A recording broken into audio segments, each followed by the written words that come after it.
సుందరవనానికి రాజు సింహం. అది ఏ జంతువుని వదిలిపెట్టకుండా వేటాడేది. దాని దగ్గర మంత్రిగా ఉండే నక్క కూడా దానికి భయపడి వచ్చేసింది.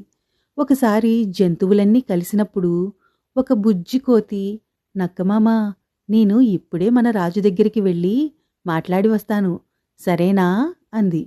అది విన్న నక్క, నువ్వు అక్కడికి వెళితే అసలు తిరిగి రాగలను అనుకుంటున్నావా? ఒకవేళ నువ్వు వస్తే నేను ఓడిపోయినట్లు ఒప్పుకుంటాను అని అంది.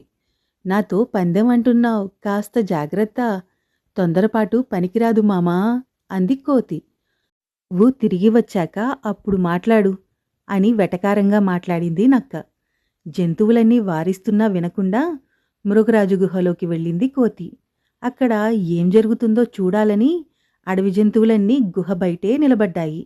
ఆ బుజ్జి కోతి లోపలికి వెళ్ళి కాసేపటికే క్షేమంగా తిరిగి వచ్చేసింది. అది చూసి నక్కతో సహా జంతువులన్నీ ఆశ్చర్యపోయాయి. నక్క తన ఓటమిని అంగీకరించింది. కాసేపటికి ఒక కుందేలు వచ్చి, మన మృగరాజు నిన్నేమీ అనలేదా? నువ్వు అలా ఎలా వచ్చేశావ్ అని కోతిని అడిగింది. నిన్న సాయంత్రం ఒక జంతువు మీద దాడి చేయబోతే మన మృగరాజుకి చాలా గాయాలయ్యాయి. అది లేవలేని స్థితిలో ఉందని దానికి వైద్యం చేసిన ఎలుగుబంటి నాతో చెప్పింది. అందుకే నేను సింహం దగ్గరికి ధైర్యంగా వెళ్ళగలిగాను.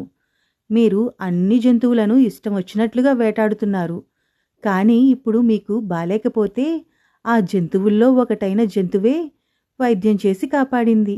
ఇక నుంచైనా మీరు అలా వేటాడటం మానేయాలి. అందరితో కలిసిమెలిసి ఉండండి అని చెప్పాను. అది అర్థం చేసుకున్న మృగరాజు మనసు మార్చుకుంది.